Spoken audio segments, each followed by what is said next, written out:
What do children want from their teachers? What makes a teacher good? In today's world, is it enough merely to be an educator? Any teacher who thinks that they can go into a classroom and just be there to impart facts, to deliver the curriculum, to educate, without any interaction, without any effort to build up relationships with those pupils, is going to find teaching difficult. Increasingly, people are placing an emphasis on relationship building in the classroom.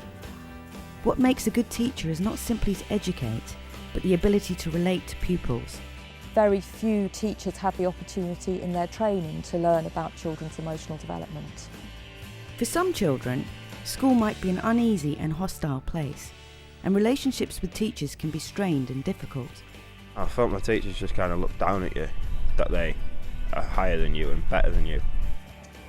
So in this programme, we ask why teacher-pupil relationships are important and what can be done to make them work with all children.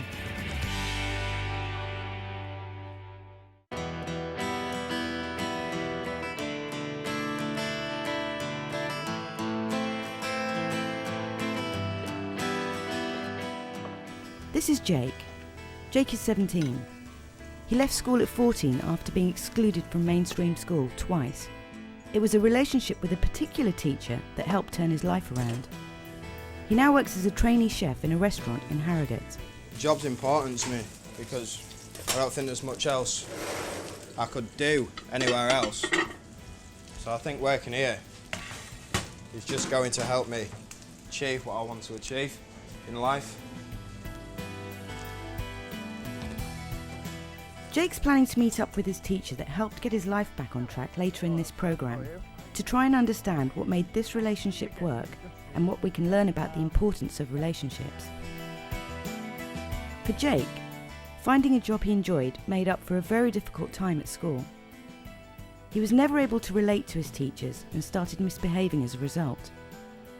The school just got fed up with me. Basically told me to pack my bags and go somewhere else. So it was a bit of my mum's choice as well, but it wasn't really working, so it was just best to leave. Primary school was probably best for me. It dealt with me pretty good, because even when I misbehaved, they just took me out of the lesson. They didn't like kick me out or anything like that.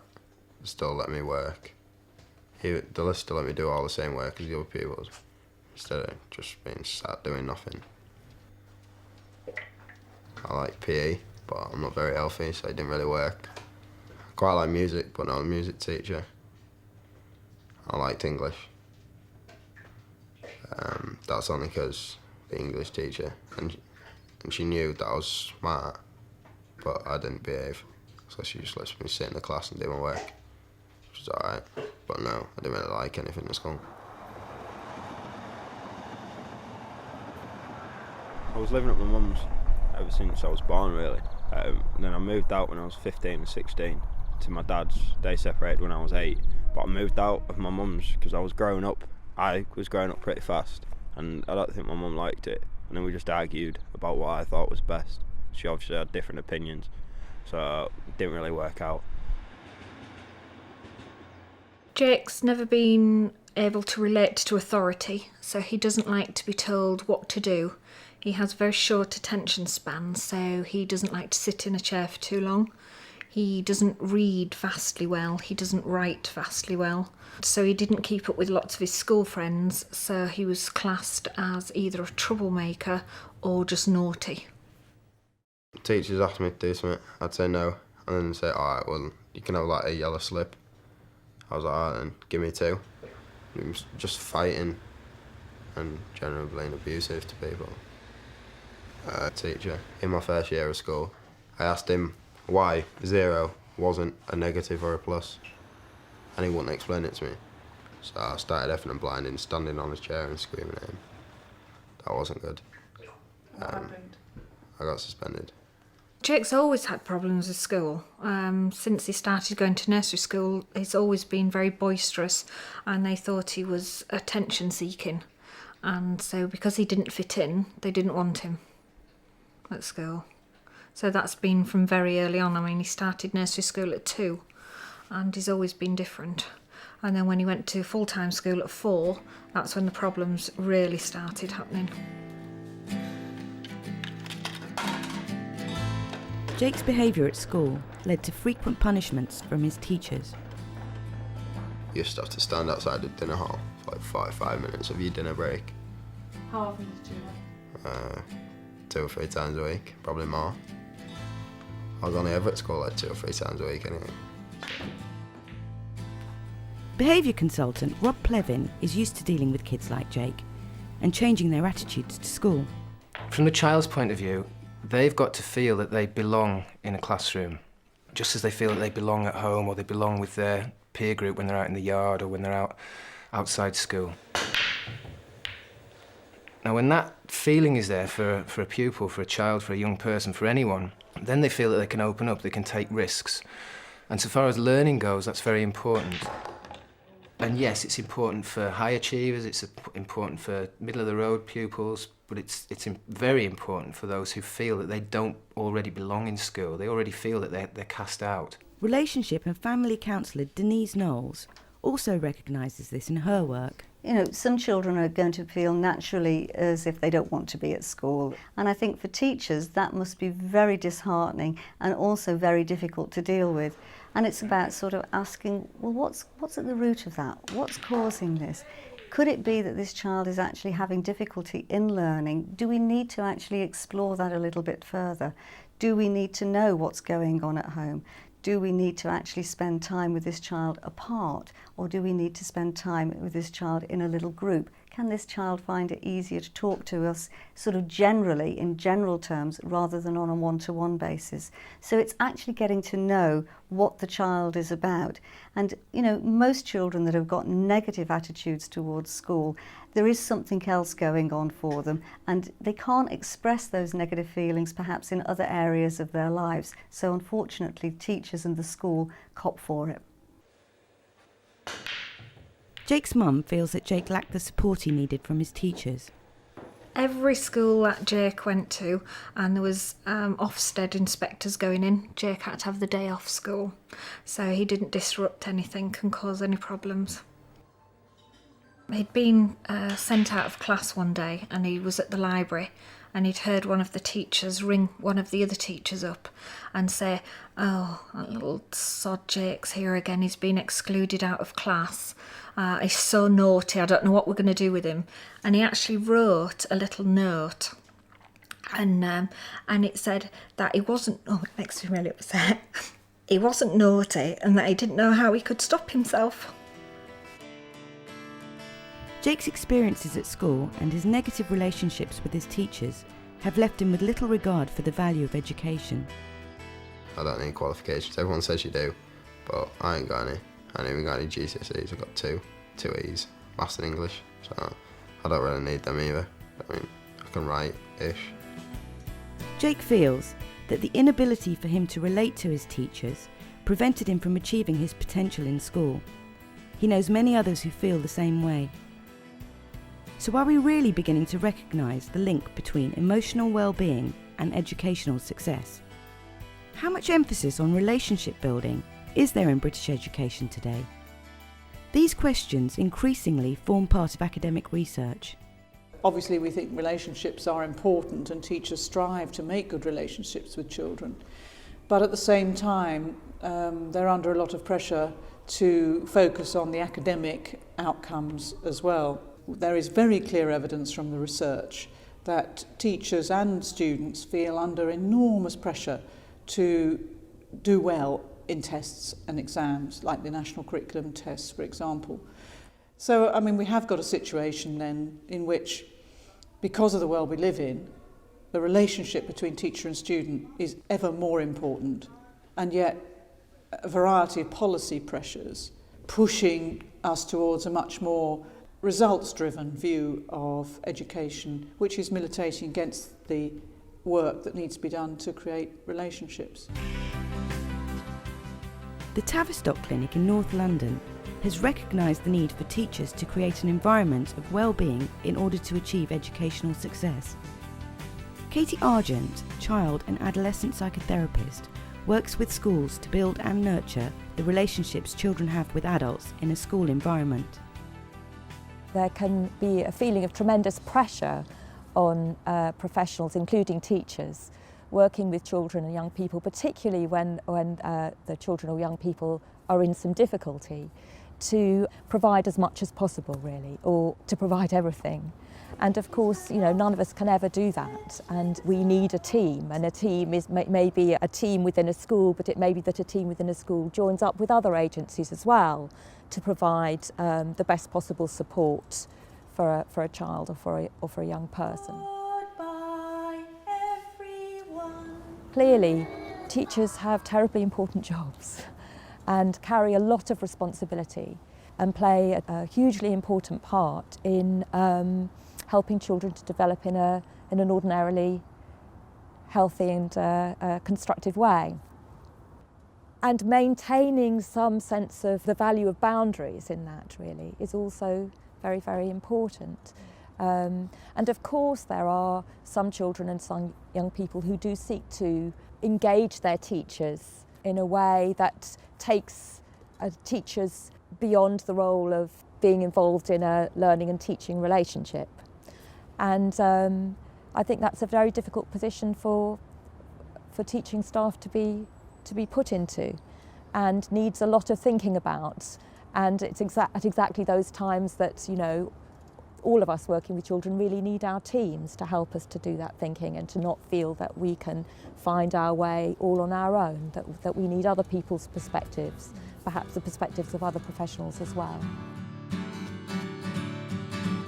A good teacher is someone who's polite to the students, can lay it down straight for them, tell them what to do, and that gives respect to the students. When you need someone to be there, he needs to be there for you, or she needs to be there for you. A good teacher comes down to your level and helps you. You can have a one-to-one relationship with a teacher. You're not scared to ask the teacher for anything.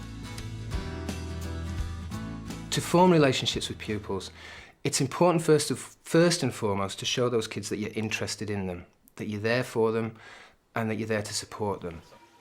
Showing that you're interested in them means finding out what their interests are. It means that you're not having to grasp in the dark for something to say to them when you meet them at the dinner queue or in the bus queue or wherever. Being there for them is equally important. Once kids know that you're there for them first and foremost, you're there to support them and help them, then they can start to trust you, and that's when the relationship really starts to develop. I think first and foremost a teacher needs to be available. A teacher also needs to get down to the child's level. That's not to say that they've got to become sort of adolescents or childlike themselves, but perhaps just even sitting down, sitting on the floor even with the child, I think is really important. And actually giving the time to listen to the child, not sort of being critical, but asking open questions, not sort of closing the child down. And simple kind of communication tasks and skills that actually could be very, very useful, such as, tell me what's been going on in your day today, or what was happening last night, or that looks really interesting, what's all that about? What are you going to be doing at the weekend? And actually sort of having a genuine interest in what's going on. I like my teacher because she's always trying to keep me safe. I like my teacher because she smiles at us. I like my teacher because she's nice to everyone. Apart from taking an interest in pupils, it is argued that part of building a good relationship is being able to use different teaching styles for different pupils. The teachers are going to have a class of maybe 30 or more children there, and not all of those children are going to have the same learning style. Teachers have to be very aware of the fact that you've got all of these different children, maybe all at slightly different levels, all eager to learn or not, and all of them will be learning in different ways.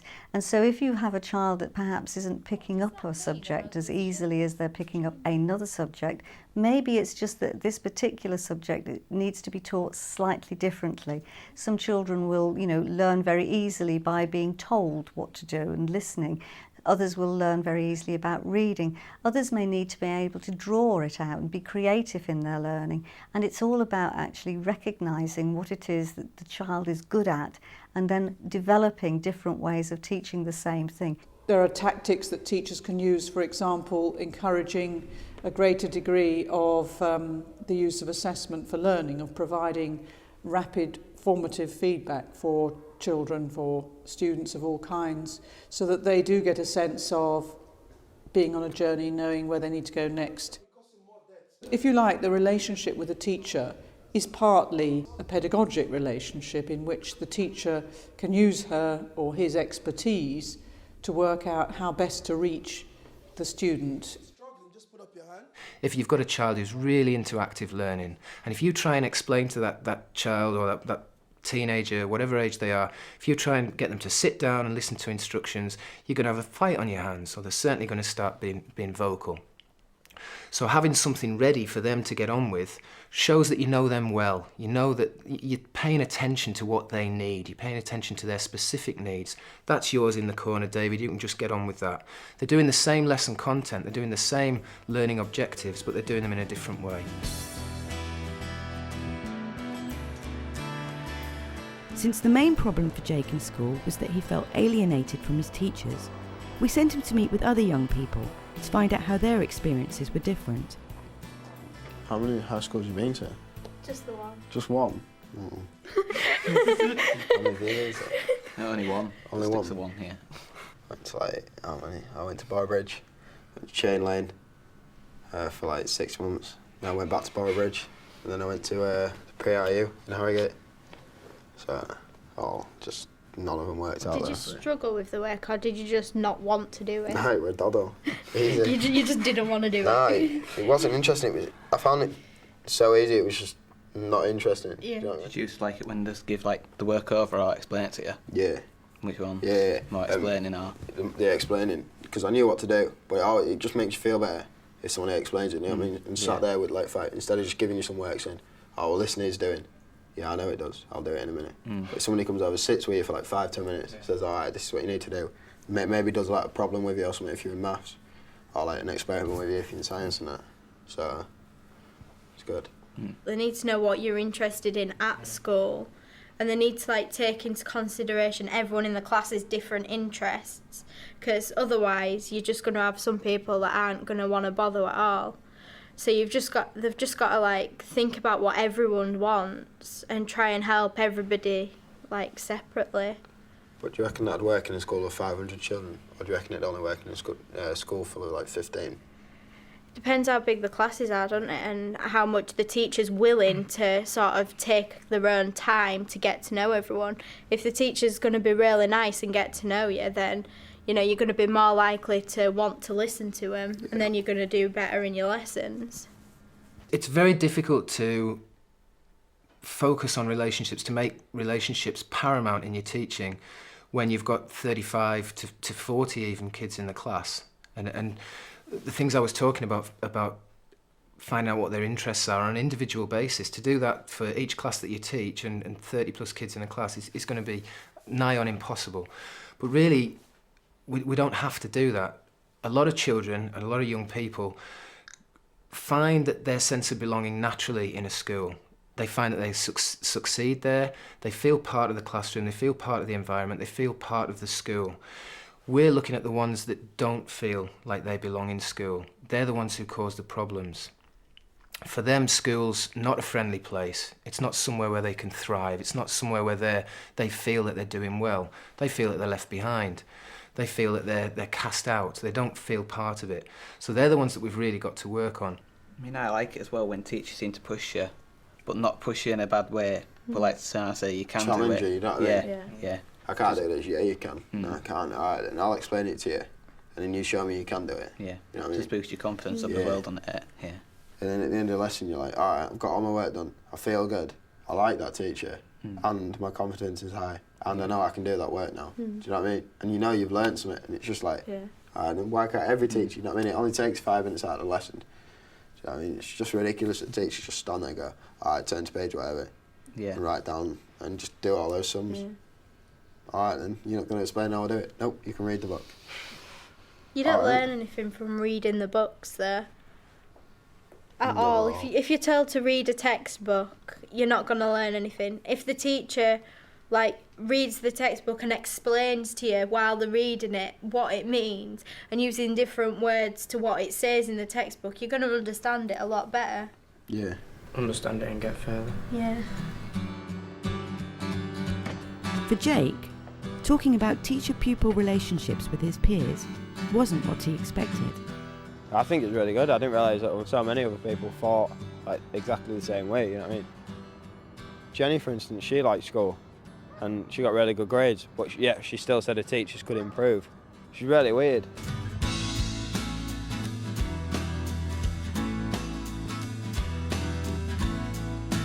My perfect teacher would be a teacher with a sense of humour, a little bit strict and knows how to deal with children properly and fun. I think a teacher who is very understanding to children, is kind, helpful, but a little bit firm. My perfect teacher always helps us when we were stuck on something.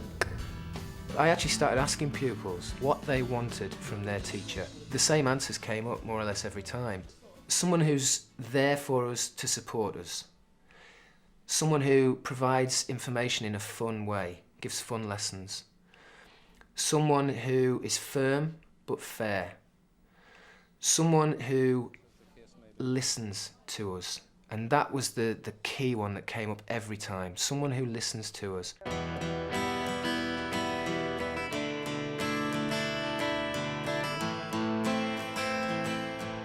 When he was sent to Harrogate Pupil Referral Unit, Jake met a teacher he felt was able to listen to him and relate to him. This is the River Nid. It's not particularly deep out here, but nevertheless, should you slide down this bank, you'll be for a nasty shock, because that water's freezing cold. Dave Hamilton has built many good relationships with young people who find school difficult through activities such as sports and fishing trips. He has given those who felt completely alienated a new outlook on education. I got on with him really well. You can remember what we said about the treble hooks on here. We used to go out and we went fishing, played football together. Stuff like that, it was really nice. When I was feeling like angry and that, I used to just sit upstairs in the workshop with him. We used to eat dinner together, sit down and talk for half an hour, and then go back to lessons. He used to chill me out. If I didn't have that, I don't think I would have been at school to get any qualifications whatsoever. And I know they're not really important, but people still like to know, and you've got them. Jake decides to go and see his old teacher to talk about what it was that made this relationship so much better than all the others he's had with his teachers. You've got to have a little bit of fun with all of this. Hello, Jake. Hello, sir. How are you? How are you doing? I'm all right. How are you doing? Nice to see you again. Yeah, good to see you too. Yeah? We haven't caught anything yet. Remember the first time I took you out? Yeah. Yeah? I enjoyed it. You did? Good. What was I like when I first came to school? My own particular memories of you were, on occasion, wanting that space, wanting that free time, wanting somebody to recognise that you were about to explode and you needed somebody who could relate to that and give you that bit of space. I guess I was in the right place at the right time. I felt I could relate to what you were going through and gave you that opportunity to get the free space. Can you remember when you were about to virtually explode, and can you remember what was going on in your mind at that time? So when I was about to explode, it was like, well, if I punch him in the face, if I kick him in the jaw or something, it's just going to be like, oh, I'm going to lose nothing. Yeah. I've got nothing to lose, so why not? Yeah. But now, I still get angry, but I've always thinking to myself, well, before you lose it completely, just think you've got a job now. You've got your family behind you now, and you're not arguing with them anymore. But when I was about to explode in school, I don't think there was anything that would have stopped me from doing that until you gave me that opportunity again. My own particular techniques for teaching the likes of you, Jake, and others that have come before and after, is being able to give you the space that you would require. Not expecting huge amounts of skills initially. People build up skills very slowly, and also that if you've got a particular limitation on something, it's not going to be easy for you to cross that barrier if you're being forced to cross it. Yeah. The thing about education is that a lot of people think that they don't want it, they don't need it. But it does more than provide you with English and maths and everything. It can provide you with some very basic understanding of life, because if we're doing things constantly wrong and we're not recognising why things aren't improving for us, we really have got a problem. Yeah. Because you've got yourself to look at. A moment in your life, nothing's going right for you. Nothing seems as if it ever will go right for you, so why bother?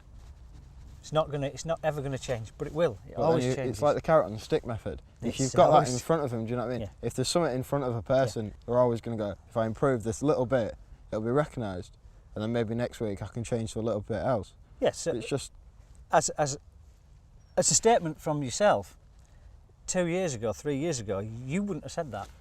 There's no way you would have said that, because you would have just blanked that off as a complete. You'd have said, there's no way, nothing's ever going to improve me. I'm going to be like I am for the rest of my life. I think I said that at one point. You've actually said that to me at one point. Yeah. And I'm sure many other teachers as well. You were at a point in one time where you didn't know how to handle your behaviour and how to handle everything. Now you know, so you've done a great job. Thank you very much. You've understood a lot, you've come a long way.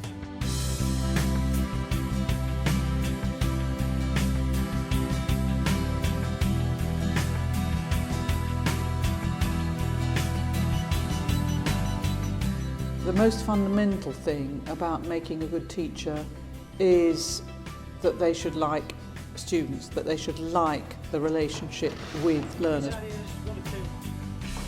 I don't think that we talk about relationships enough. It seems to me the kind of unsung but fundamental underpinning of a successful learning encounter.